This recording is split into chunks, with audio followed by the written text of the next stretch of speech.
السلام علیکم۔ آج کی اس ویڈیو میں آپ کے سامنے صدقے کی 10 فضیلتیں بیان کروں گی۔ صدقے کی سب سے پہلی فضیلت ہے کہ آفات اور مصیبتوں کے لیے ڈھال ہے۔ نمبر 2، عزت کی حفاظت کرتا ہے۔ نمبر 3، ہر قسم کی بیماری سے بچاتا ہے۔ نمبر 4، مال میں زیادتی اور برکت کرتا ہے۔ نمبر 5، فرشتوں کا مال میں کثرت کے لیے دعا گو ہوتا ہے۔ نمبر 6، دل کی سختی کو ختم کرنے کا ذریعہ ہے۔ نمبر 7، اللہ جل شانہ تعالیٰ کا غصہ ٹھنڈا کرنے کا سبب ہے۔ نمبر 8، بری موت سے بچاتا ہے، حفاظت کرتا ہے۔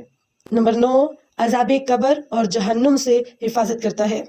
نمبر 10، قیامت کی آگ کے مقابلے میں ٹھنڈا سایہ ہے۔ مالی صدقات کے علاوہ بھی صدقے کی اور بھی صورتیں ہیں۔ ایک صحابی سے روایت ہے، ابو ذر رضی اللہ تعالیٰ عنہ سے، کہ رسول صلی اللہ علیہ وآلہ وسلم نے ارشاد فرمایا، تمہارا اپنے بھائی سے مسکرا کر پیش آنا بھی صدقہ ہے، نیکی کا حکم کرنا اور برائی سے روکنا بھی صدقہ ہے، اجنبی بھٹکے ہوئے شخص کو راستہ بتانا بھی صدقہ ہے، کمزور بینائی والے شخص کی رہنمائی کرنا بھی صدقہ ہے، راستے سے پتھر ہٹانا یا کنکر، پتھر، ہڈی، کانٹا ہٹانا بھی صدقہ ہے، اپنے برتن سے اپنے بھائی کے برتن میں پانی ڈالنا بھی صدقہ ہے۔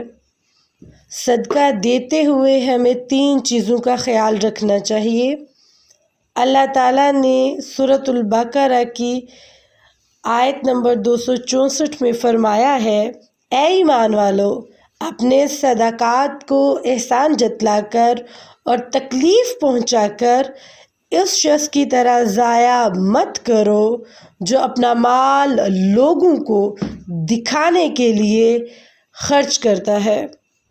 تو اس آیت سے 3 ایسی صورتیں نکلتی ہیں جس کے اندر صدقہ ضائع ہو جاتا ہے۔